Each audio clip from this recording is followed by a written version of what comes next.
Nick Baldwin for SevereMMA here with PFL featherweight Jeremy Kennedy, who takes on Steven Siler July 25th, PFL 5 in Atlantic City, New Jersey. Jeremy, it's good to see you. You're coming off your first PFL fight. Obviously, didn't go your way, but coming over from Brave CF, how is the time in PFL aside from the actual fight? Do you enjoy fighting for PFL so far? Yeah, I mean, locally it's nice. It's staying on this side of the world. I don't have those giant trips across the world to fight while you're cutting weight and all that. It's the jet lag, the time change, and everything like that. It's just the stuff I don't have to deal with. I pretty much go into the East Coast, which is 3 hours of difference, and other than that, it's good. And PFL is an awesome promotion. Brave was good too. They took care of me. So yeah, I feel like PFL is one of the better promotions, especially now. Like, it's only their second season, and they're doing the right things. So I'm excited to be a part of them, and I'm excited to grow. And obviously, with the last fight going the way it did, I'm excited to actually showcase my skills. I've had 2 fights that I've made weight for, and I've had 23 or 27 seconds of cage time. So I'm just excited to actually get in there, and hopefully this goes a little bit longer, and I can get a good hard fight and just showcase everything from the feet to the floor. In your last fight, in your PFL debut, you had an opponent switch literally last minute. Guy missed weight by a bunch, and you had a new opponent. How difficult was that dealing with just literally 24 hours or so before the fight? Yeah, I mean, the opponent change it typically wouldn't be a big deal, but the only thing that kind of threw me off was I went from an orthodox fighter who doesn't switch, doesn't do too much footwork, flashy stuff, to a polar opposite of a southpaw.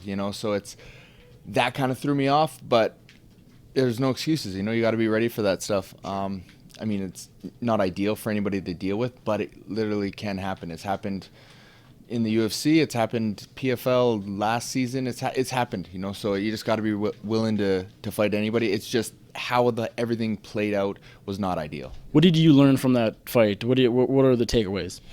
How to approach it. I was chasing. I got fixated on one little thing, and I wanted those 6 points, and I fought differently. I aggressive, rushing out there. I didn't ease into it. I didn't have fun. I was just kind of running in there trying to get the job done. And because I in my eyes, I had got the 3 rollover points, which were given to me right away. And then when they're like, actually, now you're fighting, I was like, oh, well, I already had 3 points. Now I got to get 6 points. It was just like I'm studying tape as I'm trying to refuel, and it wasn't ideal, but. Was that the game plan going in, to be more aggressive than usual to get those 6 points, or is that something that kind of just happened as you stepped into the cage? Yeah, it kind of happened when the opponent switched, honestly. It's like I was ready to just show up and beat Bazaris and fight wherever the fight went. And once I got the opponent switch, I was like, okay, I want to make a statement and, run through this guy. I don't know anything about him, and there's not much footage on him anyways. He's fought a lot in Brazil and not really anything to. And 24 hours, what are you going to change? What are you going to learn?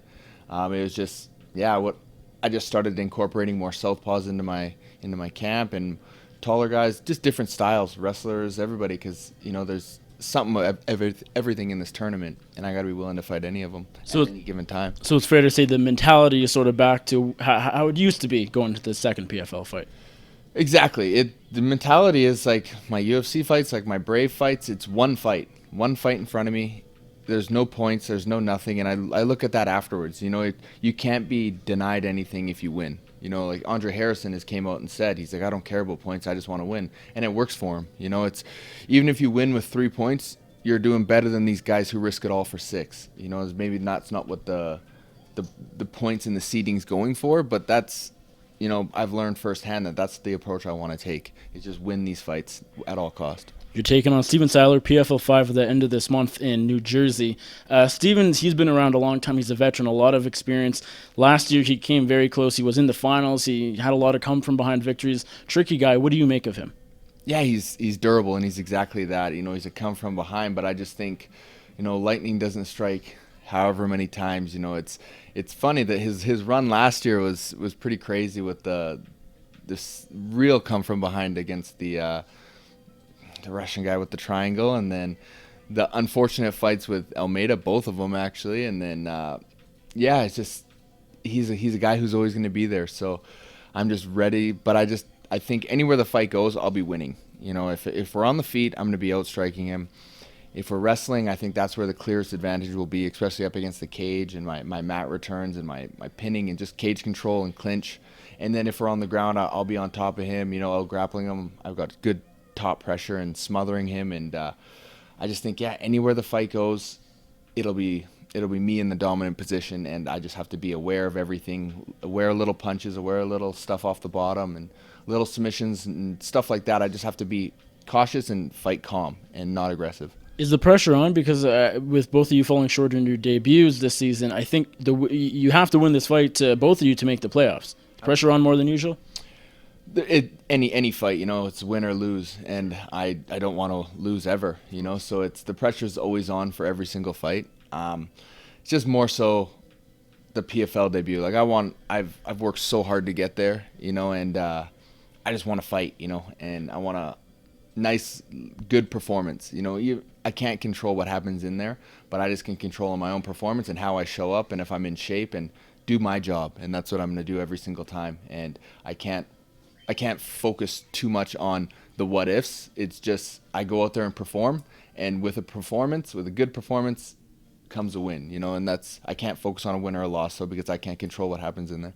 What do you think about that $1 million that the tournament winners get at the end of the season? Just because I've talked to some fighters and they say they can't think about that throughout the tournament, or else their mind is just not in good places. That's the motivation. Where do you sort of fall on that?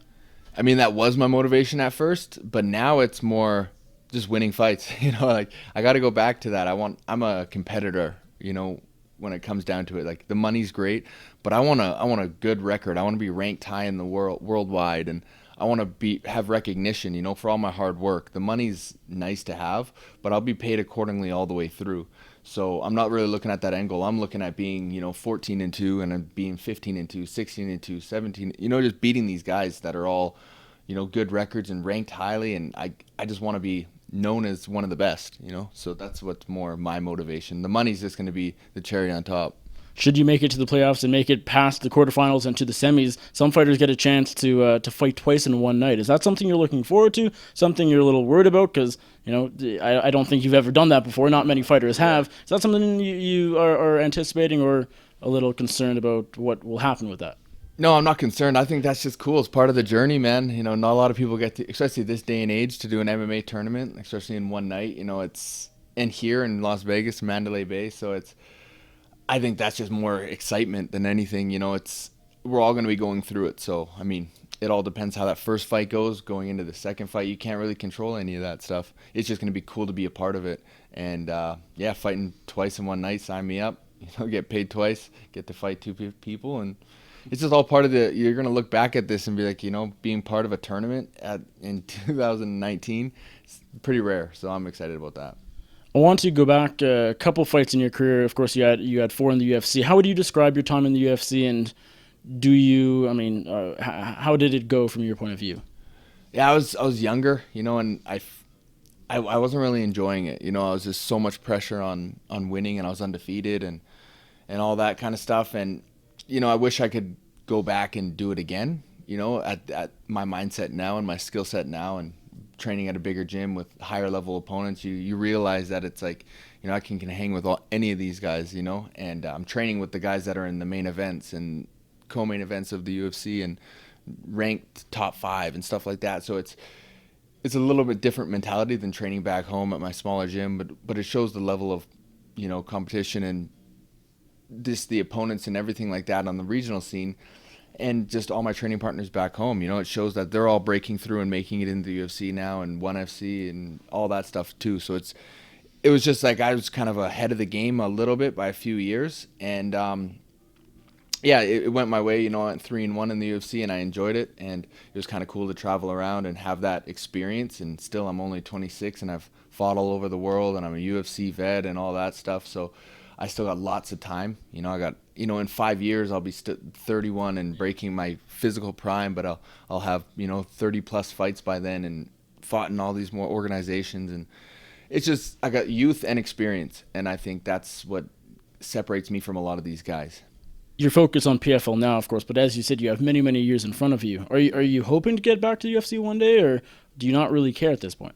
Yeah, I mean, I love the PFL, so they're new. That's the thing. So they've only signed a 2-year ESPN deal. So I mean, I'm planning on this year and hopefully next year. And if PFL's still around, and they should be, they're doing all the right things. But you never know what can happen. You've seen organizations get, bought out and whatever it is. So the plan is to stick with PFL for as long as possible, because I love the division, I love the organization, and I love the format of it.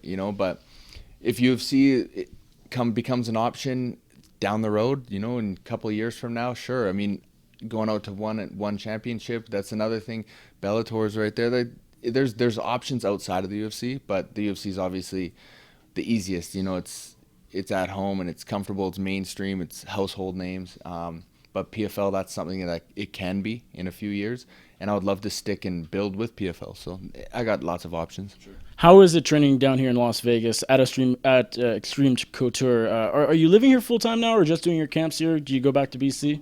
Yeah, it's kind of split half and half. When I'm fighting, I'm out here. When I'm not fighting, I'm kind of going back and forth. Like, I'll do a few days here, weekends back home. But I got a family, a dog, fiance, bought a house, everything back home, so I'm pretty rooted in Vancouver. So in a perfect world, that would all be out here and I could just train all year round. But yeah, you got to have that break, a little bit balance. Home. Yeah, and I have training back home too. I got a lot of good training partners and good gyms and everything like that. So I do have training, but it's more of my off season, and when I don't have anything coming up specifically, I'll be home. And then coming out here when it's buckled down, few weeks out from the fight. PFL 5, your take on Steven Siler, July 25th, Atlantic City, New Jersey. How do you get it done? My arm getting raised. I win. That's it. I don't know if it's submission, knockout, decision. I don't care. I'm just going to win. Feet to the floor from minute 1 to minute 15. I'm going to win every second of that fight. I don't want to give an inch. So that's kind of the mindset I'm going in there. Just being stubborn and not giving this guy an inch. Jeremy, thanks so much for the time. I appreciate it, and best of luck to you later this month. Appreciate it, man.